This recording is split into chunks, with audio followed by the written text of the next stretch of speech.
So let me first welcome everyone to our last virtual seminar of 2020. You all have been faithful members of the MCDAA this year. Membership has continued to thrive and virtual attendance has been spectacular. We hope to keep this momentum going in 2021 when perhaps we can all meet up in person once vaccinated and make up for lost time. After this presentation, our president, Pauline Onyemaeki, would like to address you.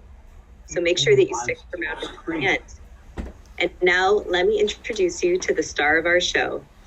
Amy Bonsib is no stranger to the legal scene. For those of you who don't know, Amy is Bob Bonsib's daughter. As a middle schooler, Amy was permitted to participate in a trial before the Honorable Alexander Williams of the United States District Court for the District of Maryland. With the assistance of the courtroom deputy, Amy escorted the jury back and forth during trial. The jury still convicted Bob's client, but I assure you it had nothing to do with Amy's performance. In high school, Amy began working part-time in our office, copying and filing for us and accompanying Bob to court. After high school, Amy continued to work for us while simultaneously obtaining her degree in paralegal studies with a litigation specialty from Anne Arundel Community College. With her degree in hand, Amy began taking a more frontline approach within our firm, sitting with us at trial table, preparing all of the exhibits for their introduction, and sifting through the computer while witnesses were on the stand to assist us with their impeachment. Amy has participated from trial table in various federal and circuit court trials all over the state of Maryland. Amy has been essential to our firm, taking the facts from the discovery, the position of the clients, and utilizing various computer programs to create a winning defense. Amy has previously presented on these programs at the MSBA Summer Convention, the Alan Goldstein Criminal Law Seminar, and for the Public Defender's Office in Prince George's County. For better or for worse, she came into this world destined to be a legal rock star just like her father. But make no mistake, Amy has earned the Bonsib good name all on her own. Without further ado, let me turn it over to Amy Bonsib. Well, thank you, Megan, for that very nice introduction. I hope I can at least teach a couple people something new today, or at least a quicker way to go about getting a discovery for trial. So what I'm going to do is I'm just going to start off with Zoom, like how we are here, and just kind of go through some easy ways if you're working from home or from your office to make Zoom go a little more smooth.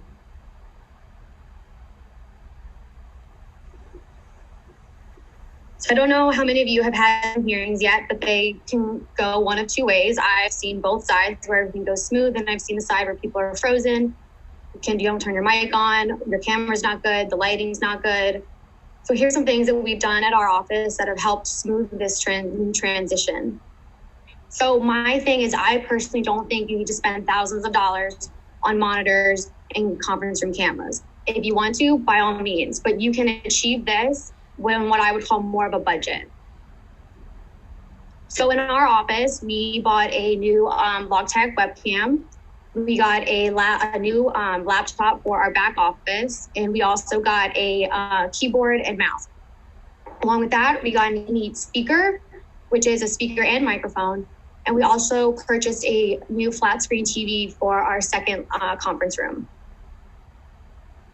This is what the setup looks like in one of our conference rooms. We had already had this TV in this conference room, so the only thing we added here was a new camera and the eMeet speaker. So the speaker cost about $129. The camera is same price, and the keyboard and mouse was $79. In our second conference room, we already had a desktop or CPU. So what I did is I hardwired that in and just added a new TV screen. Again, instead of spending a couple $1,000s on a monitor, you get a TV that will hook up your HDMI and play the same way as a monitor would. Same thing in this conference room. We used a portable keyboard and mouse along with the eMeet speaker. And so one thing with the Logitech webcam is that once you buy it, you can download software, will then let you be able to change the camera. So if you need to zoom in, you need to zoom out, you can accomplish that again without spending thousands of dollars on the camera. So here's the quick little video of how I set it up. When I turn on the speaker, it automatically connects in.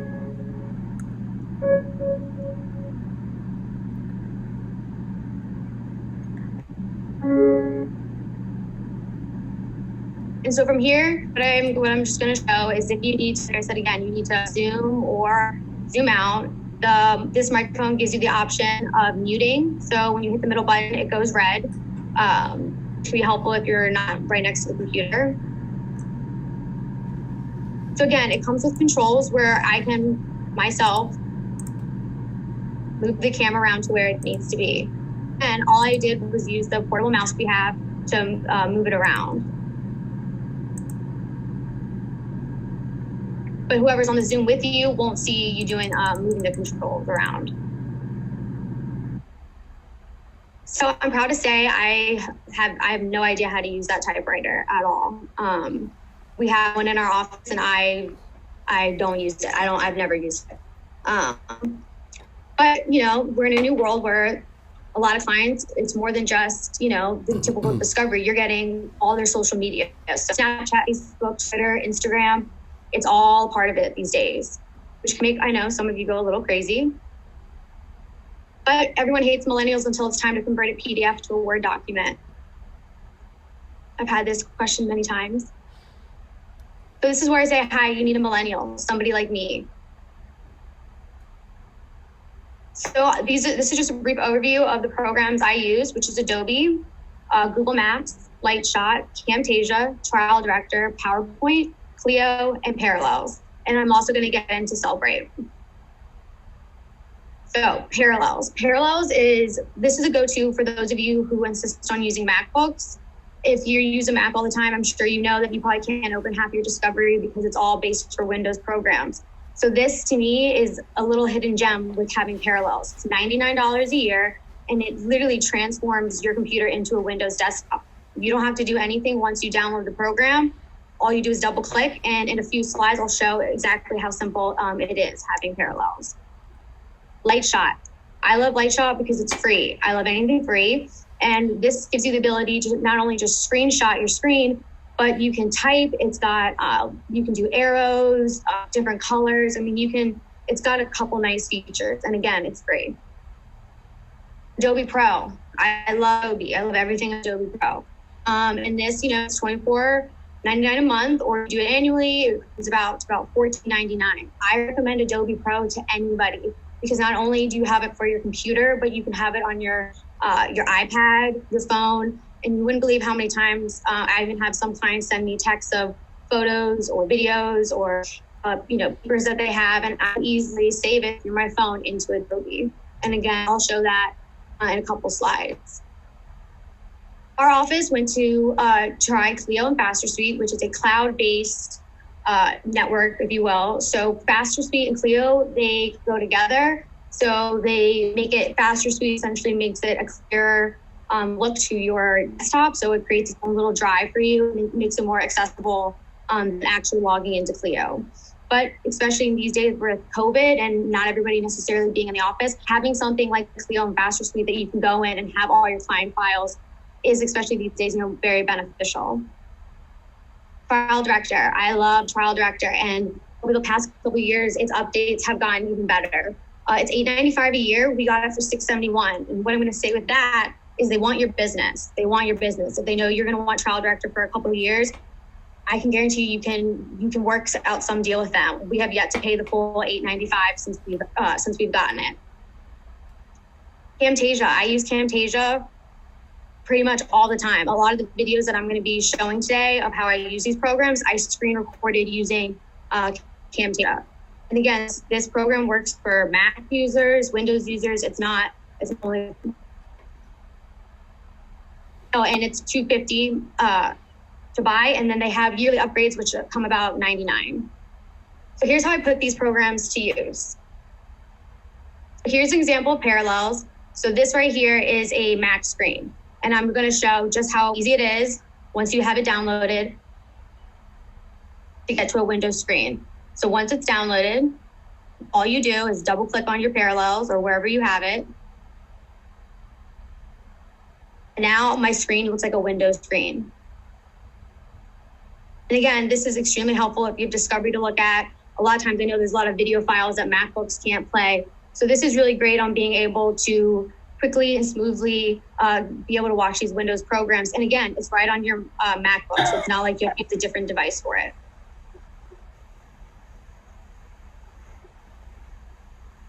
Lightshot. This is the kind of thing is free and that you can do screenshots. This can be very helpful, again, especially with the times that we're in now.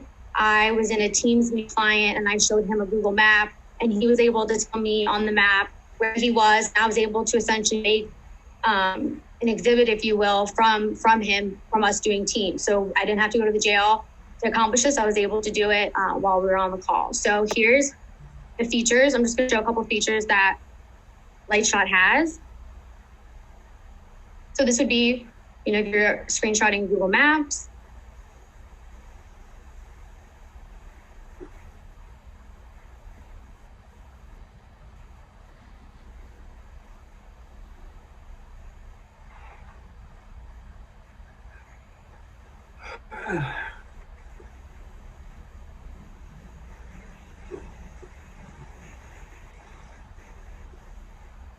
And then you can save it to anywhere you want on your computer and you have it and you now have it saved. So it is, I find it very smooth, easy to use, and again, free. And it's instead, there are some other programs that you could pay for this, but I love it because it's free and it works again for Windows and Mac users. So now I have it saved.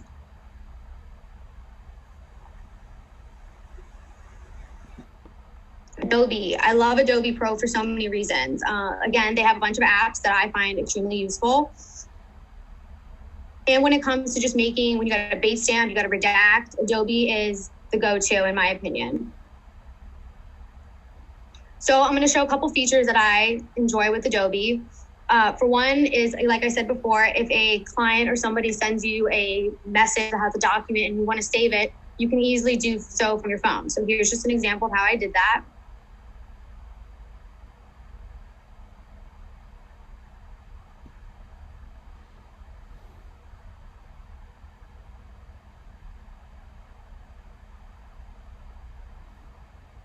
And I'm just going to import it right into Adobe. So now I have it saved. Now, essentially, when I go to my desktop, I will have it already there. You can email it, you can send it, you can create a PDF from it, really whatever you want.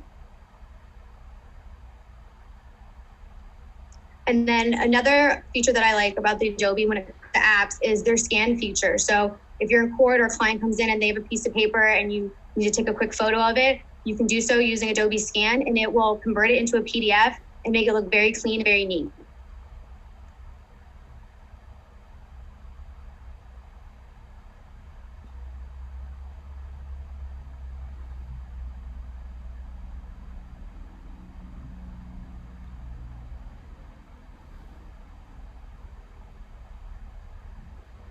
So now it's saved into Adobe. So the next part is from this, what do you see when you get to your desktop? So the next video would be if you're standing in front of your computer. So just going off of what I did, go by the date, and there it is from what I saved from the text messages. Already saved on to my Adobe Cloud. I don't have to do anything more than that. It's already saved for me. Same thing with Scan. Adobe already creates a scans folder for you. So that document that I just took a photo of, there it is. And as you can see, you wouldn't be able to necessarily tell that I took a photo of that. Adobe's a pretty good job, and you can edit in the app if you need to make it darker or look a little bit more smooth. It gives you that option as well. Other parts of Adobe that I enjoy that I don't think people necessarily realize that you can protect Adobe documents. So something sensitive, Adobe does give you the options to not just password protect, but control what other people can do with the PDF once you send it to them.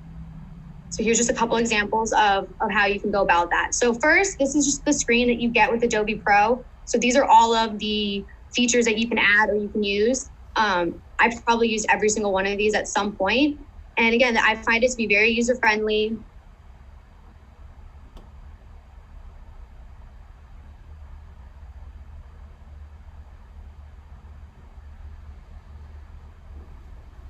So when it comes to password protecting, like I said before, you can do just a simple password if you want.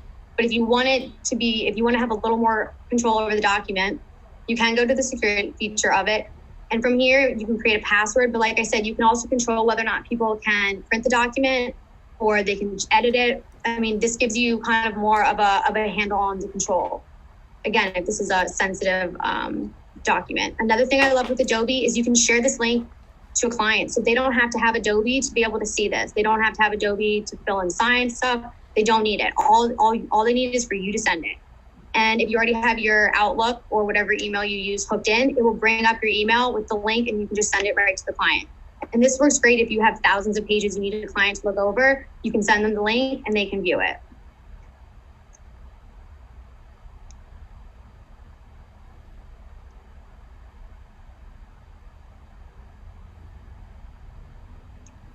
The next feature I like is the PDF. So especially nowadays, if you have something you need to send to a client to fill out, you don't necessarily need a third party. You can do it all through Adobe. And same thing, you can password protect it if it's something sensitive, but it is very quick. It will load right into Adobe and you can choose where you want them to sign or what you want them to do. So here I just did an example to myself. You can have multiple people. So if there's more people that need to sign it as well, you just add their email in.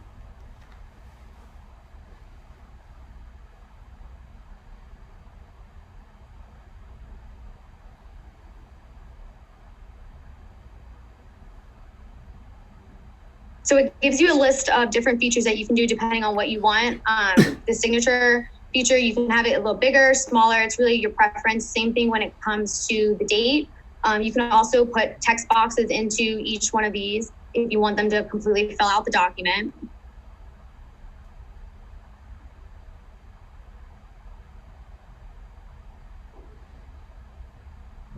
And again, especially with the times that we're in, if clients don't really feel comfortable coming in, but you need them to sign something, this is a great way to do it. And as soon as you send it to them, you get an email to yourself once it's been sent, and you get an email once they view it and sign it. So you'll know right away.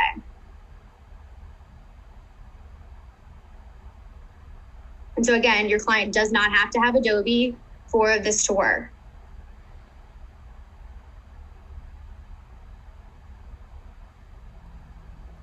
See, you get a notification. And so this is what it would look like if this was your client getting the document. It shows them where to go down to, where to sign. And then with the sign feature, they can either type it in or they can draw their signature. It's up to them on how they do it.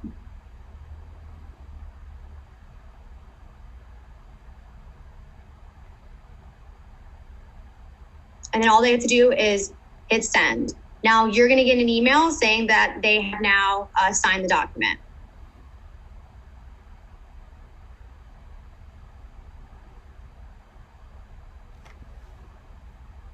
So this is what it would look like on your end. And now there you go with it signed with the date. But really, there's a lot of different things with Adobe. And then again, obviously, you can bait stamp very easily through Adobe. We do that a lot of times. You can OCR it, which is have it, read all the text. So you can easily search through if there's certain words or certain dates you're looking for. You can do the advanced feature and type it in what you're looking for, and it will pull it up and give you a brief review of every page that word or that date might be on. So Manafort. I don't know how many of you have heard about this with him, but when they had a document, they did not properly sanitize it when they did the redacting. So essentially what happened there is people were able to copy and paste the document and find out what they had redacted because they didn't sanitize it. This is another reason why I like Adobe Pro, because it does everything it can out front to you to make sure you sanitize the document. So again, this is what you would have if you're in Adobe Pro. This is what it would look like. The first thing, just sanitize it, which means it's removing all of the hidden data and metadata, which is really what some people will do to be able to find out how you've manipulated the document. So there you can see it is, and then you just remove it. Same thing with to redact. It will pop up too. One thing I like about Adobe, unless you change it in the settings, it's going to keep asking you to remove the data. You want to sanitize it, you want to remove it, and always yes. If you're nervous whether or not you did it correctly, you can copy and paste whatever you just redacted. And if it pops up on your Word doc, then you didn't sanitize it.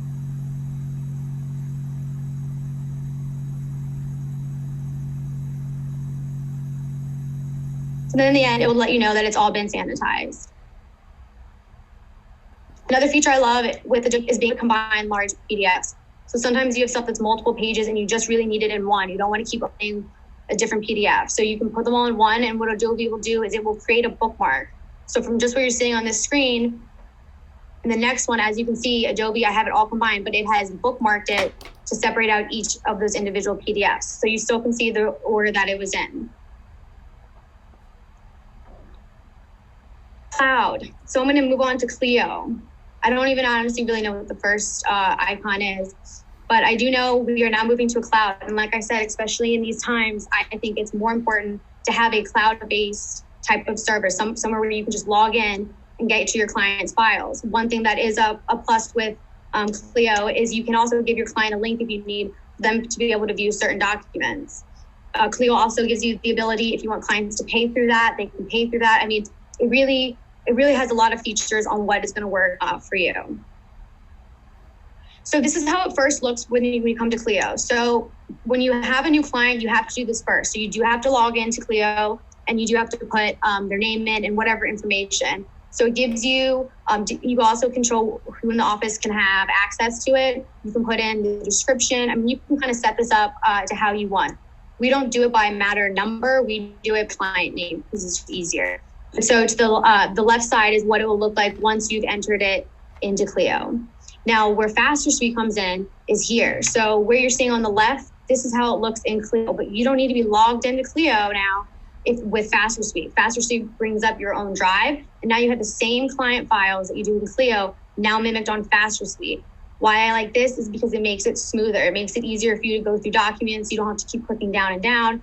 I mean, it essentially is mimicking your other server. And it's unlimited space. So you have unlimited space on how much documents you move onto here. So there's no set price. You don't have to pay more if you have more. It's one price, and you can upload as many documents, videos as you need. Another feature that's nice with Adobe, with Clio, is if you can add a new note into it. So if you're meeting with a client, you can type it up on your Word doc or wherever you do, and you can drop it into Clio as a note. So now it's saved in that client's file as a communication. Another feature that's nice is if you get an email or if you're viewing, let's say a PDF online, it will, when you go to close it out, Faster Suite will pop up and ask you, do you want to import this? That PDF you were just looking at, do you want to import it? And if you do, it will give you on the side a list you can type in your client and save it right into their file. So this is just another way that it would look, and now it's saved into the client's file. Another thing that's great is they have a time tracker and preserving emails. So with the time tracker, it's nice because if you have certain clients that you really, they want to know every minute of what you've been spending on their case, the time tracker does a great job on if I'm going through Adobe, if I'm looking at surveillance videos, it will have on the side how long I've been looking at it, when I stepped away from my computer, when I came back. I mean, it really breaks it down by the minute. I mean, you can manipulate that too. If you want it every minute, it will do it. It might slow your computer a little bit, but it gives you a good overall. Same thing with preserving emails. It will, every time I send an email, that's how I have it set up, is Faster Suite will pop up on my screen and ask me, do I want to preserve this email? Again, it will bring up your clients underneath and you can put it right into their file. You can also have Faster Suite create an archive in your Outlook that will essentially have all of those emails there, but not take up space in your Outlook. This is great because, again, when you have all these emails, Clio and Faster Suite create a folder in there of emails and attachments. So you have all the emails preserved along with any attachments that might be there as well.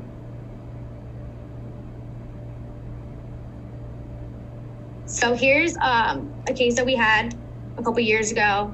And this was 2013. So it's gotten even better now, but this is where really you have the ability to use Google Maps and the discovery that you get and kind of put it into one to tell a whole story. So here what I did is I just took Google Maps and I took the dispatch audio along with the surveillance videos that they had, and I was able to kind of put together what exactly happened versus the 2-second clip that was being shown all over the news.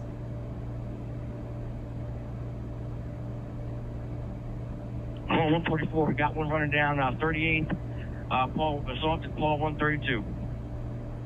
38 and where? Check with Paul 132, driver racing him.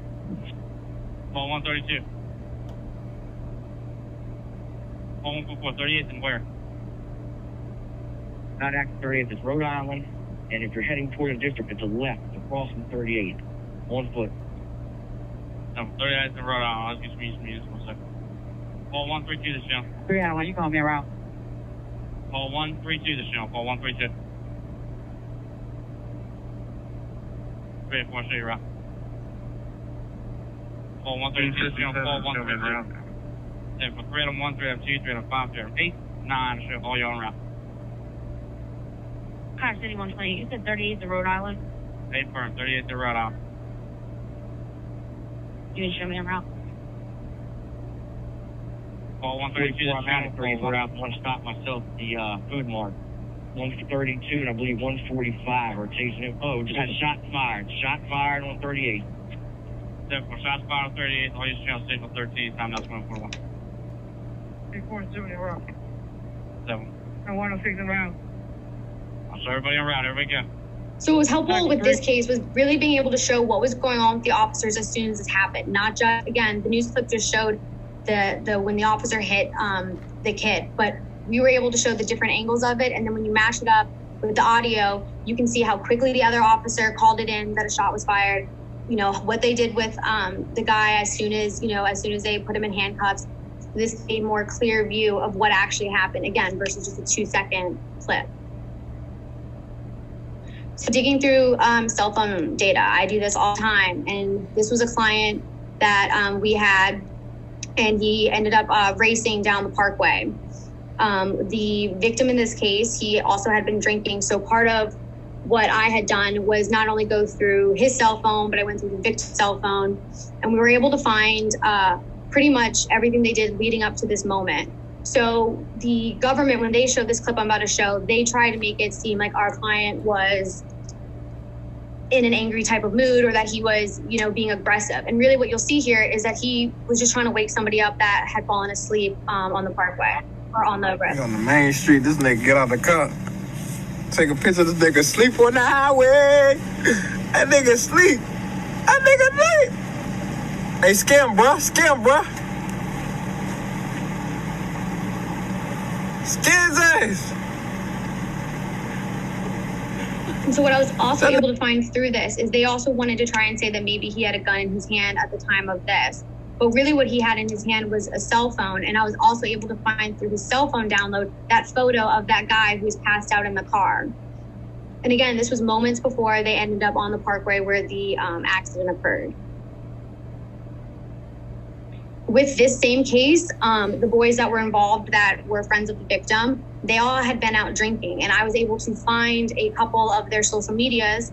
A lot of times, for whatever reason, people don't have it private, so it's not like I have to jump through holes to be able to find it, but I was able to find different videos that showed kind of a little bit more of what was going on that night.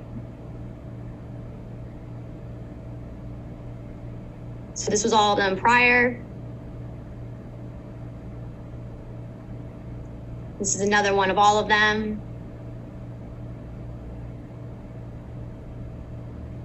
And all the boys that night had been drinking, unfortunately. So again, some of these things are time sensitive and being able to get the social media. But I will say it is pretty, for whatever reason nowadays, like I said, people don't want to keep their profile private. So it's very easy to type into Facebook or Instagram, literally a cell phone number. And you'll be surprised how many people have their cell phone numbers saved on their Facebook profiles. The amount of clients and witnesses I've found from just putting in the cell phone number, I mean, it's interesting to say the least. So again, with this case, we had a series of traffic cameras. So I was able to, after going through all of them, find each time this car, these boys' cars and our client's car popped up, and essentially gave a trail for the jury to be able to see of all these cars going down the road, and how, this wasn't them chasing after them, how, the way that happened. So I'm just kind of through some of the areas that we used. So this was one of them in the beginning. I was able to catch the car there.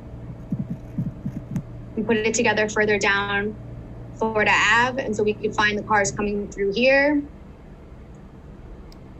Again, another angle down. I mean, we essentially had their entire trail up until getting on the parkway, and we were able to show the jurors each of those cars.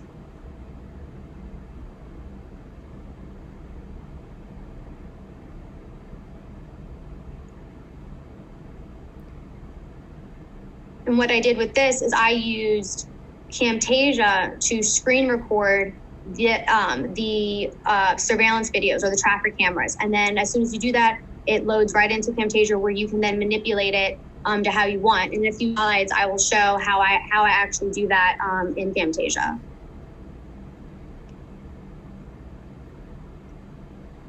Google Maps has gotten, it gets better and better. And in this particular case, it was really important to show where cars couldn't go and the trail that our client went. And again, it's just great when you're meeting with clients to be able to have them mark it up, and you can kind of get a feel for where they were, for what was going on. Camtasia. So I'm just going to show what I do in Camtasia. So with this particular case, we again got a bunch of surveillance videos from the neighborhood. So what I did is, once I found the times and what I was looking for, I just simply screen recorded this, and then as soon as I'm done, I put it into Camtasia. So I'll show you how I do this.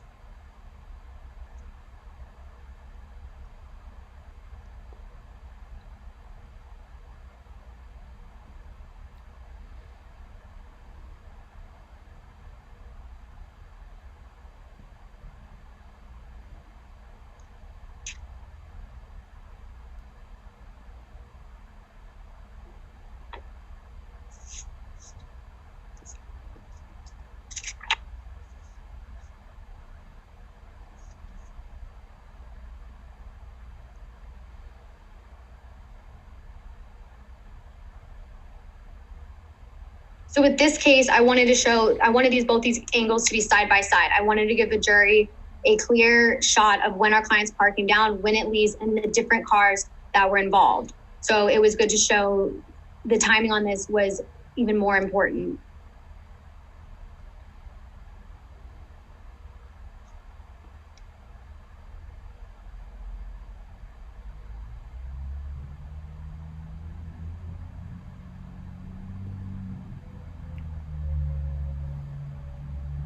So now those two screen records I did they're now in Camtasia. And now I have the ability to cut them, crop them.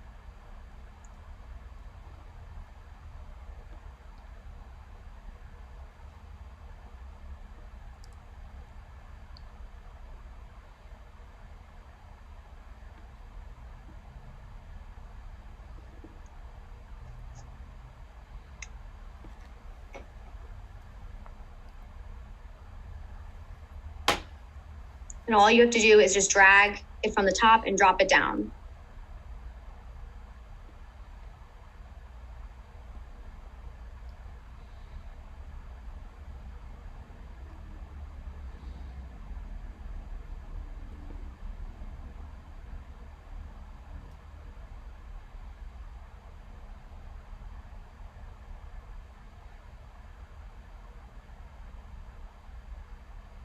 So again, with this one, I cropped it the same way I did the other one.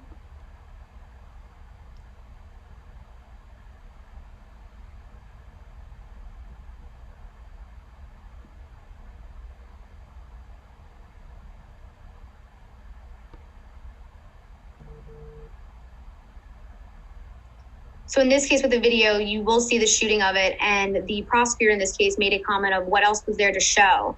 And what I ended up showing him is there's a lot more than just that 2-second shooting. There was a car that came around multiple times There was another individual that was involved who, from this, actually, we got the body cam footage of a police officer, which contradicted everything that she was saying just by simply the surveillance video, because it put her there, it put her car there, it put her looping around. And it went against everything that she was saying.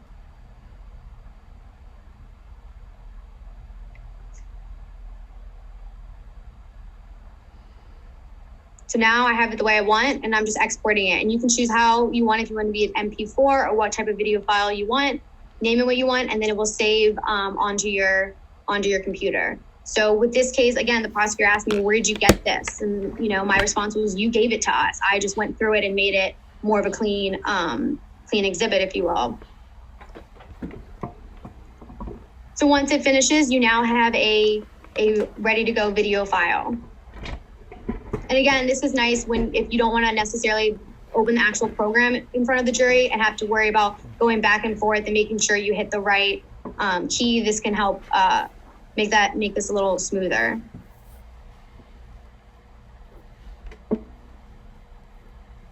So now you have your exhibit, and this is what it will now look like.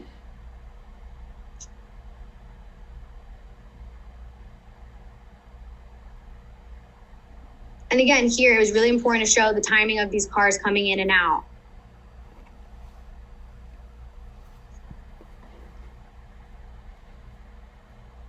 So I'm just going to jump around a little bit to how the video ended up turning out. But again, we were able to show the individual, how many times he came by our client's car. And in this case, our client, I met with him multiple times at the Jessup jail, and he told me, like, listen, Amy, I've been in these type of situations before. I knew when this guy came back the second time that he wasn't coming back to nicely ask me if I wanted some drugs. He wanted me gone.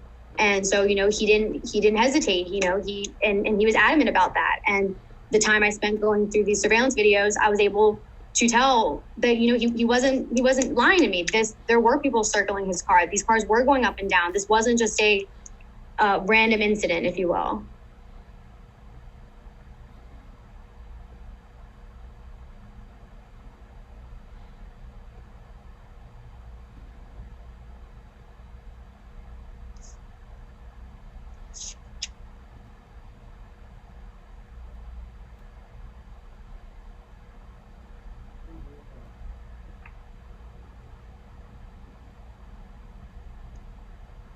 So here's where the guy comes the second time. What's important here is not only this is where the shooting occurs, but you have the guy coming back and you have this same car. And this was a car that I ended up making still photos of to really show the jurors how many times that car came around. And it was about 6 to 7 times that car had circled within a short time frame.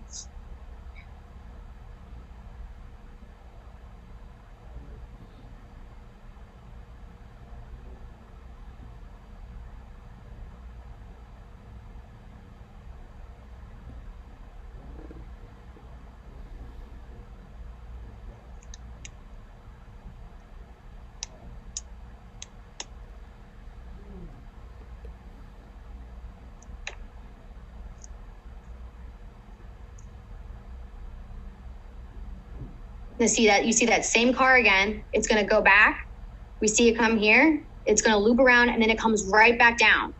So essentially, what we were able to show is not only did she know the guy who approached our client's car, but she ends up turning around, leaving her car. And what we would say is she went to hide his gun. And we were able to show her car parked, and we were able to show from this her walking down the street.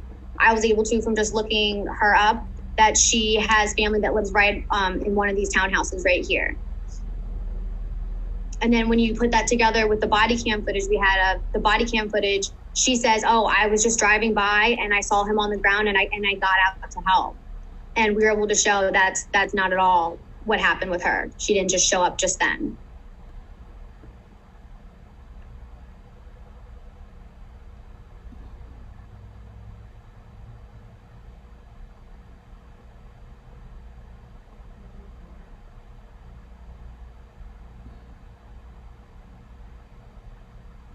And so as the police were starting to come down, we were able to show on the camera this individual walking down the street.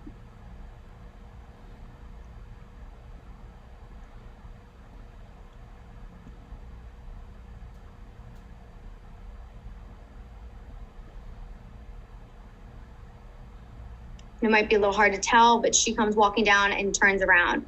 And then the body cam footage picks her back up where she describes what she was doing there. So again, Camtasia is a very easy way if you're trying to take what they're giving you and put it in a nice exhibit. Trial director. Especially if you do a lot of federal trials, trial director's for you. I've always wondered how they keep everything so clean and neat, and this is how they do it. Trial director has gotten a lot better the last couple of years. It's definitely a lot more user-friendly. And I'm just going to kind of show what it is I do when I open up a case using trial director and the features that come along with it.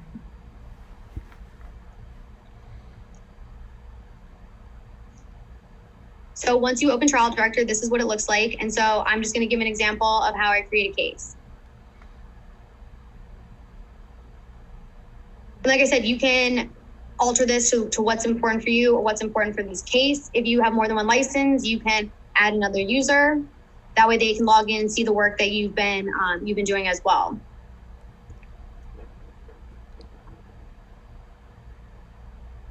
This is also great when you have a lot of discovery and you don't want it taking up a lot of space on your computer. This, you can drop it all into there. So now once this is done, now you open it in evidence, and this is where you drop in all of your documents or videos.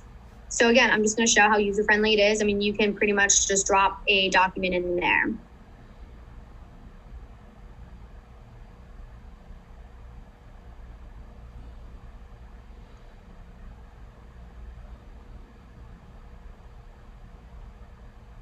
You can change how you want it to be named, how many numbers you want after it. And again, if you have multiple PDFs, you can grab them all at once and dump them in as well. And there you go. Now it's in Trial Director. It also gives you different features if you want notes, if you have transcripts, clips, same thing. The one thing I like about the clip feature, and I'll show you in a moment, is let's say there's only a certain part of the clip you want to show the jurors, and let's say it's a big deal whether or not somebody hears 2 seconds afterwards. Well, you can create an exhibit within Trial Director of that video. So you'll have the whole video, and then whatever you edit will be the sub part of it. And I'll show you how that works.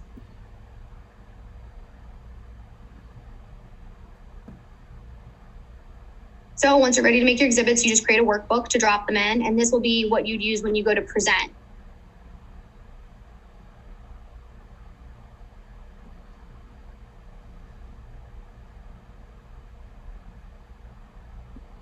So when you want to make a sub clip from your whole clip, you would just at the bottom click start for where you want it, and you're able to again stop where you want, and you can save it however you can name it whatever you want. But now you have the whole video and then a sub part underneath it that you can play.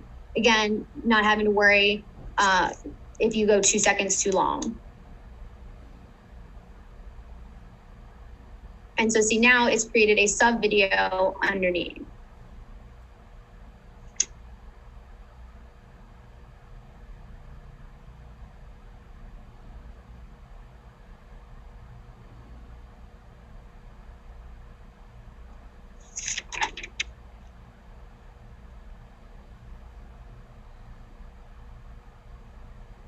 And so now I'm going to show what it would look like if you are at trial and you're using your computer. So this is what it looks like on your screen, and I'll show in the next slide what it would look like in front of the jurors.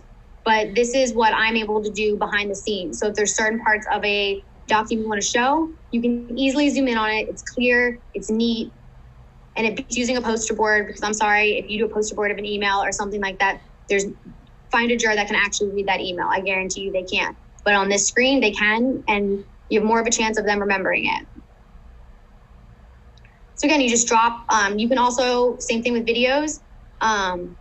They are not seeing what I'm doing behind the scenes. So they're not seeing me with the media player, moving it back and forth. They're just seeing what I show. And you also have the ability to, in this one, I have it mirrored. So they're seeing it as soon as I'm doing it, but you also have the ability to, let's say you want to get the document set up or the video set up before you show it, you can do that as well and then present it to them. So again, they're not seeing me move it around. But another feature I like, again, is if you need to zoom into a certain part of a video, it can do it the same way it does a document, and it's clean, it's neat.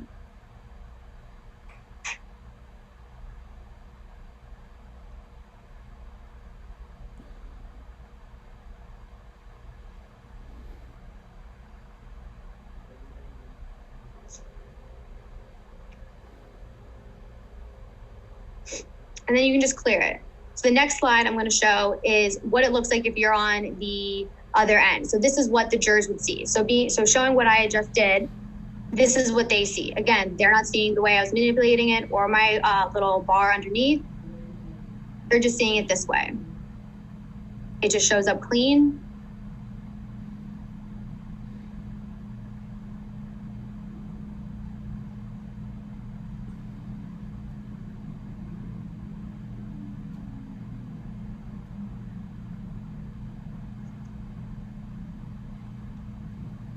And this would be the same thing for the video. Again, see, they're not seeing me control it, move it back and forth. They're just seeing the end result of it. And what's nice with their newest upgrade is you're able to, let's say you on the fly are given a document, you can drop it in to Trial Director right then and there and be able to put it on the screen. Before this latest version, it took a little while for it to upload, but now you can drop right away.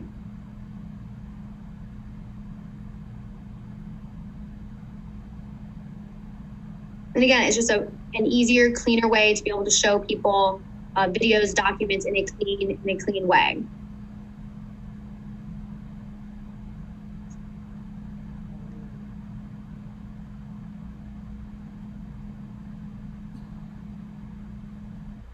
Another feature that it has is if you have transcripts, this is great because it can, with the audio, you can search through it and you can create sub exhibits from it.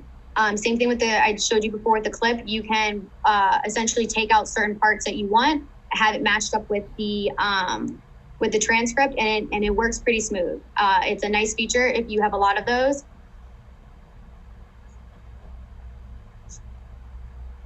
Celebrate. So now I'm going to move into Celebrate. This is something that the past couple of years I've really started to pay attention to. And it mainly started in federal court. I started to notice the type of phone downloads we were getting. And it started out being just an Adobe. And I'm sure some of you have gotten this as well, where it's an Adobe PDF and it might be thousands of pages. And you might also sometimes get a sub folder that might have videos or photos. So what I noticed is the last couple of years is they actually have RAM. And now when we get cell phone dumps, I'm adamant to all the attorneys that we need the Cellbrite program. I don't want the PDF that they've created. I want the actual phone dump. So once we started getting those, the next part that I had to figure out was how were they making these exhibits from Cellbrite? And again, I noticed this mainly in federal court. They were taking these phone dumps and they were shoving them on the screen, and they were, not the same as a PDF we were looking at. I might see a series of text messages, and what they were putting on the screen was a clean PDF of just, let's say, 5 of them. And so what I'm going to do is I'm going to show you what you can do when you get the Cellbrite dump and how you can create exhibits through it. So here's an example of the Cellbrite program that you would get. And so this is what it looks like when you first log on. You will see how many files, photos, the information on the phone, whether it's an iPhone or a Droid. And then on the side panel, you get all of the dumps. So you get phone calls, the web searches, the locations, voicemails, text messages. And it even goes farther into if they have some of their social media saved, you can sometimes get some of the chats from that. And this, again, is nice when you're just trying to make certain exhibits. What you'll see through this is how it stays onto your computer and you don't have to worry about it. So for this, I just did an example of a web history. So from the sidebar, you can choose if you want to select all of them, a couple of them. Here I just did a couple just to show how easy it is. And then you just export it as a PDF. So I'm just exporting the couple that I have chosen. And what it's going to do now is, as you can see, it's now created a clean PDF of those web histories. So if you're worried about certain dates, you can pull just those. Same thing for text messages. For obvious purposes, I blurred out what these were. But you can go to a chat view, which would have, if there were more text messages, you would have them. I've had some that have been thousands of pages. And again, you just go up to the left and you just export it as a PDF. So now I have these messages created.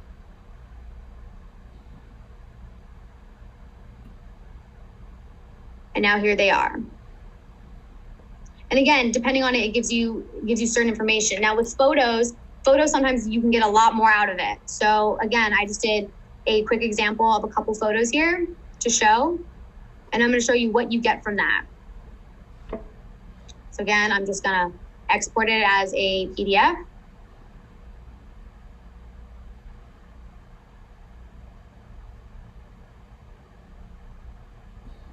Now here are these photos.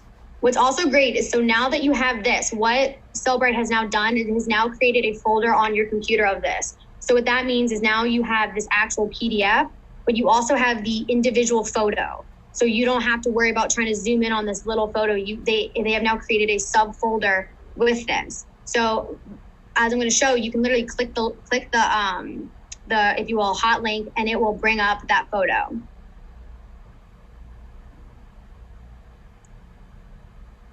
And now I have where that is. And again, it creates a My Reports folder, and it will create a subfolder for each thing you do. So I have a folder for web pages, a folder for photos, videos. So here's what I was saying. It gives you a sub-report on the side. And then the files that came with it, where I just did images. So now here are the 3 images that I have pulled out.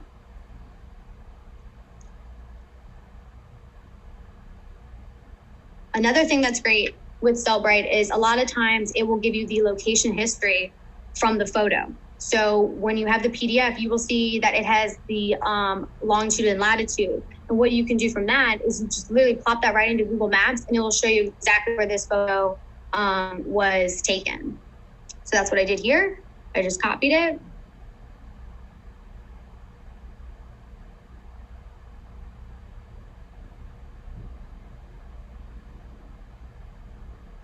Now I know where this client was, on what day, and where he got that suit jacket. It gives you the exact pin of where the photo was taken. So again, this is great depending on the type of case you have.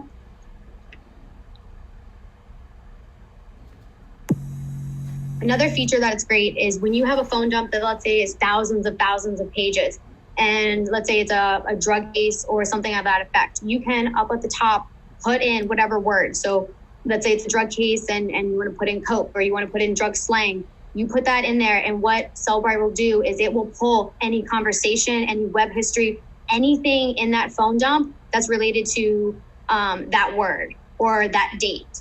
And so you're able to, if, like I said, instead of spending hours going through everything, if you're looking for something very specific, you can put that in. Same thing with cell phone numbers. I know sometimes there's certain people involved that I'm worried about first. I put their number in, and I'm able to find the entire chat history. So I'm going to just show what that looks like. So here, so now police was 12, it was shown 12 times in this phone. And it's, like I said, it will bring it up for you, whether it's a message, searched items, or where within the phone it is. And again, from this, you can even save this as a PDF if you wanted, just to show the results. This one, fire, same thing. There were a couple chats that were involved, web history, and it will give you a full overview of where you find this on your phone. Same thing even if they've deleted it, it will bring you to when they had looked it up on the web history, when they deleted it. So you still get a view of it.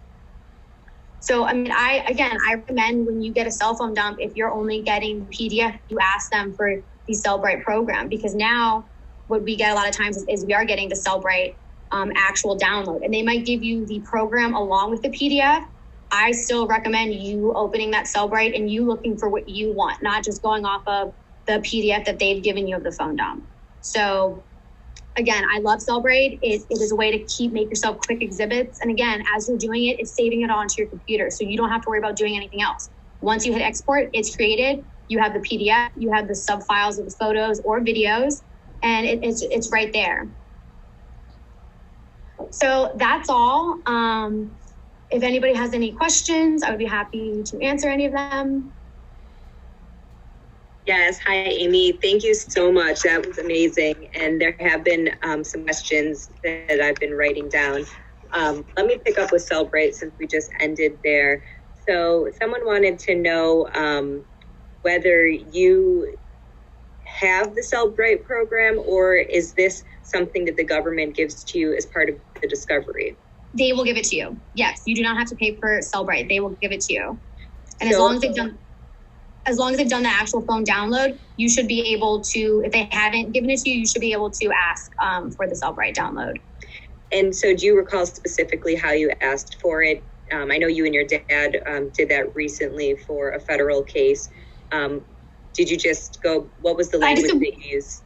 I just told my dad, basically, I want the whole phone dump. I want the program that they use to extract it out, which through the last couple of years, I was able to, to come to the conclusion that it's Cellbrite. So no, I just asked them for the full download, not just the PDF.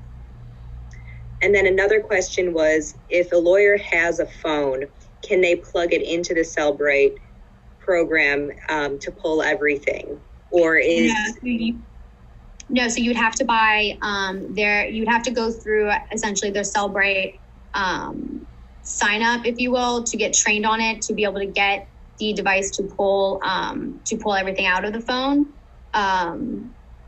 But it is something where you can use the program, but you have to have the actual dump. I mean, you can download Cellbrite, but that's not going to do anything if you don't have the file dump from them of the phone. So you can download the program all you want, but if they haven't given you the actual UFD, which is what opens up into Cellbrite, it's not going to work. You have to have both parts.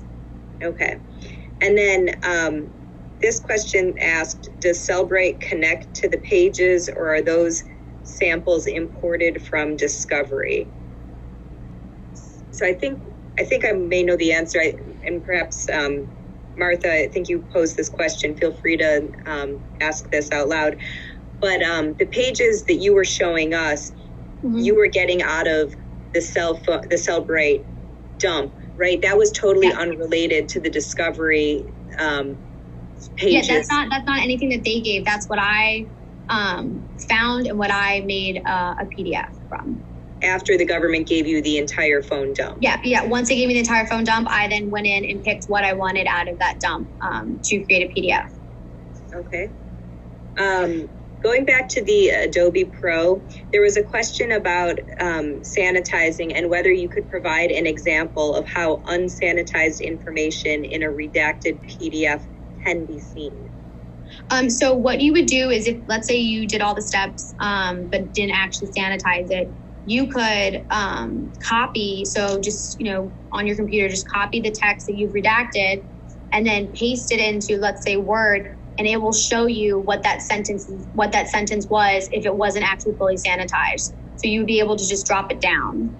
So now that most of us have to file electronically all of the documents in every case, and we file them as PDFs, do you recommend that we sanitize each of our PDFs before filing them? Yes, because somebody can go back and see what you were trying to take out or what you did take out. And likewise, we could look that up when prosecutors file as well, correct? Yeah. Great.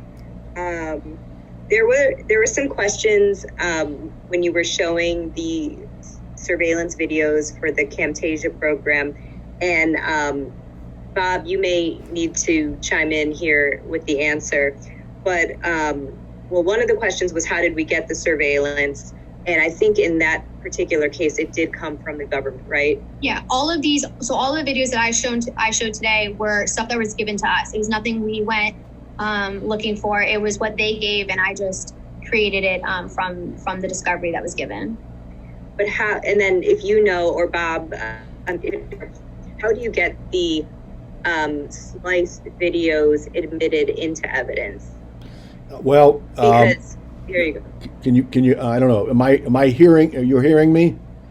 Yes, and we can see you. Okay, great. So In this particular case, we had a prosecutor who was very accommodating, and we asked him whether or not he would stipulate to the authenticity of the surveillance videos and to the composite that Amy put together, and he was cooperative in that. But if they wanted to be, jerks about it, it could have been a much more difficult process in terms of trying to first authenticate the surveillance videos as coming from the various poll cameras, and then once Amy had put the composite together, if the prosecutor hadn't agreed to allow it to come in as a composite accurately reflecting the various clips that Amy put together, then she probably would have had to testify as to how she went through and put it all together. So,